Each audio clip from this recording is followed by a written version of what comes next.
Right now, Chasiv Yar, the boiling point has been reached. Ukrainian defenders are not letting the enemy advance even a meter. The formidable Gvozdika comes to help. This self-propelled gun operates precisely and without mercy. It targets enemy infantry, burns their equipment, and cuts down attacks before they even get close. Every shot it fires is a blow to the occupiers' plans. If you make this beast angry, entire enemy battalions will meet their end.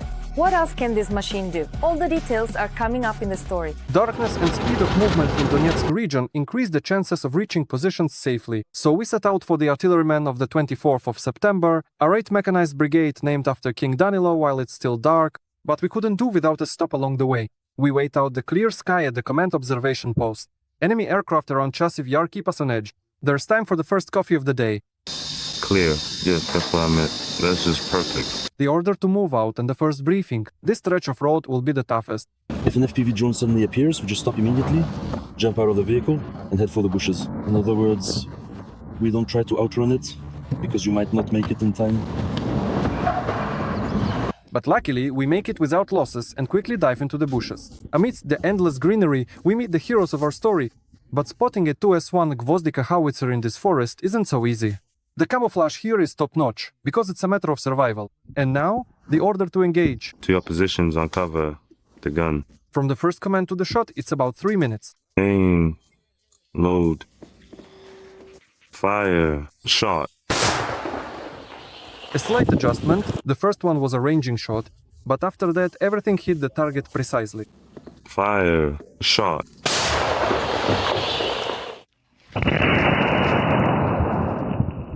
On the other side, the Russians are storming the outskirts of Chasiv Yar, and this is what a 122mm shell impact looks like. Target destroyed. The artillerymen are in good spirits. I love camouflaging in the shelter. I love the smell of gunpowder in the morning. And quickly into the dugout, because now Russian drones will start looking for us. The commander of this Gvozdika is an experienced artilleryman with the call sign Camel.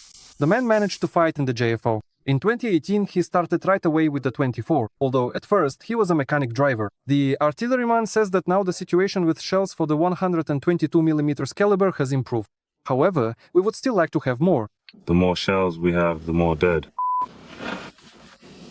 It's an axiom. Yes. If we don't hold them here, they'll be at our homes. And if they're at our homes, it'll be the same as it is here. The Moscow doesn't know any other way. He needs to destroy as much as possible. All the crew members here are extremely experienced. For example, Myron has been serving as a Gvozdika gunner since 2014. He went through all the hottest spots of the ATO and couldn't stay at home on the 22nd either. I've seen a lot, you know. A lot. When the full-scale war started, I went on to fight. Someone has to fight to defend our homeland. At home, his wife and little 4-year-old son are waiting for him. The artilleryman says it's hard because he can't watch his child grow up. That's why he has 2 main dreams. My dream is to get home as soon as possible, to see my family. And of course, victory. We want victory to come as soon as possible. But when that victory will come, no one knows. Honestly, only God knows when victory will be. We hope for the best. Even though the guys take camouflage extremely seriously, it's not 100% protection. As a precaution, there have to be backup positions where you can quickly relocate. Right now, the commander says everything is being dug by hand. There's a lot of movement, a lot of engineering work. Now we're collecting money for tractors, because everything is being dug by hand. Now, this has all been dug by hand. You always need to have a backup position, and ideally, there should be 2 or 3 of them. You can support the artillerymen of the 24th Brigade by using the QR code and card number shown on the screen. This way, you contribute to the purchase of heavy equipment that will significantly speed up the construction of new positions and help save the lives of our defenders. Reporting from Donetsk region, Yehor Romaklo, Dmytro Matvienko, and Serhiy Marchenko. Fakti ICTV United News. The Russian Federation on the brink. Drones have reached the most remote points, incinerating everything in their path. Russian air defense turned out to be a sham, letting drones through one after another. Shocking footage of spectacular strikes on critical targets is already online. It has begun. It could get worse from here. Our forces are gently hinting to the enemy that the countdown has begun. Is the decisive strike already prepared, and will it hit right at the ultra-secret location of Putin's military artery? We'll tell and show you in just a moment. Explosions in the middle of the night in the Russian city of Sochi. The sky over the resort is tense. An oil depot near the international airport is on fire. According to reports in Russian Telegram channels, the facility was attacked by drones. Why are they bombing Sochi? I don't get it. They're messing with Russia. There you go. People are widely joking online, with many commenting that it truly looks as if a brand new independent Sochi People's Republic has suddenly appeared on the global map, causing quite a stir and much amusement. But for tourists, it was no laughing matter. Unable to find shelter, people hid under bushes. At least 5 explosions were heard in the city. They hit it, yes. That's it. Here in the Rosneft area. The strike on the oil depot was officially reported by the mayor of Sochi and Dmytro Peleshkin, the head of the federal territory Sirius, meaning the person in charge of what's left after the Olympic Games. Every voice matters. Join our community, support independent journalism and help us bring you the truth from Ukraine. Become a member of Ukraine Today. Join us now. The strike hit the oil depot on Tavriska Street. Please refrain from driving or walking that area. I will report any important updates. Despite calls to stay silent, Russians themselves are posting videos and sharing details, including about explosions on bridges, hit depots and smoke over Sochi. It seems the resort city is no longer in the rear. Such smoke, Arkasha. It's so scary. On social media, there is speculation that the latest modifications of Ukrainian drones may have been involved in the attack. Among the theories is the Luti drone, which has a range of over 1,000 kilometers.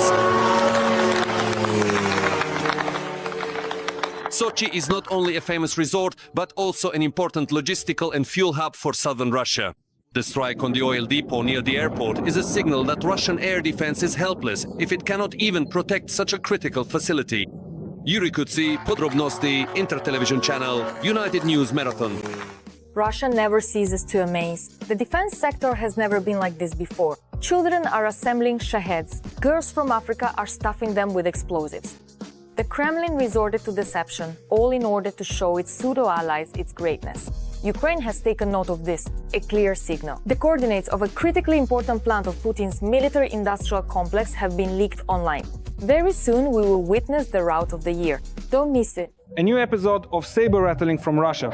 The largest manufacturing factory in the entire world. A factory where teenagers assemble drones. Both boys and girls diligently work and study here at this location. Why is the enemy showcasing the production capacities of its defense industry? And does the Kremlin have enough funds to scale them up? We need to understand that many of these resources are indeed depleted. We'll find out next. A giant production facility, the largest factory in the world. Recently, one of the Russian television channels released a large report filmed at a facility that produces Geran drones. The Kremlin uses them to kill Ukrainians every day. The factory operates in the Alabuga economic zone in Tatarstan. This is openly discussed in the report. The numbers are staggering. They allegedly produce tens of thousands of drones there. There was a plan.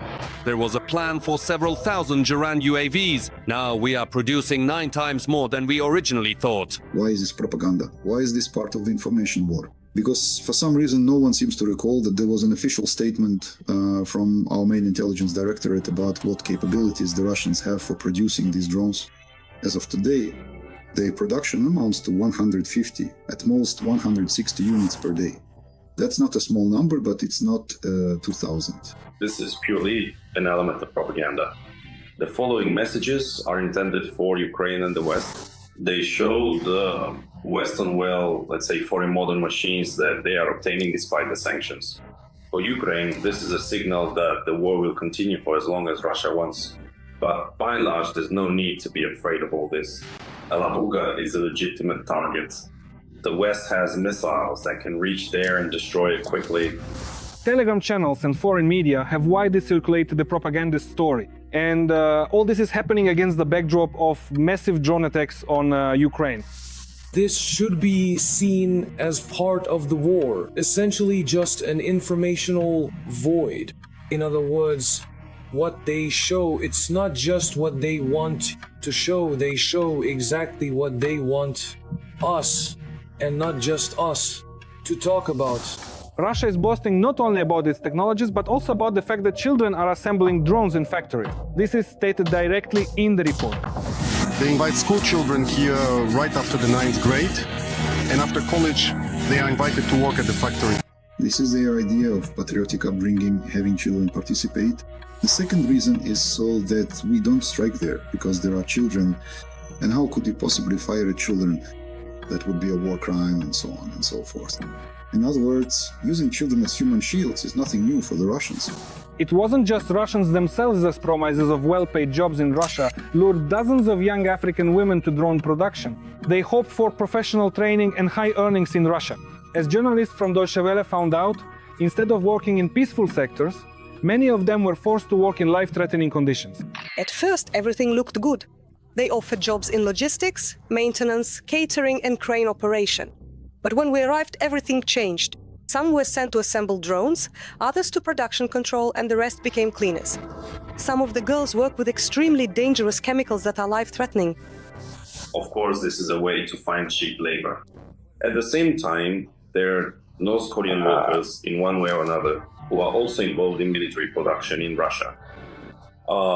Accordingly, this is also cheap labor, since a portion of the money, actually the lion's share, goes directly to the North Korean government, either as monetary transactions or as resource-based transactions. Involving migrants and children is also an effective way to save money, especially now when the Russian economy, after several years of supposed growth, is entering a nosedive.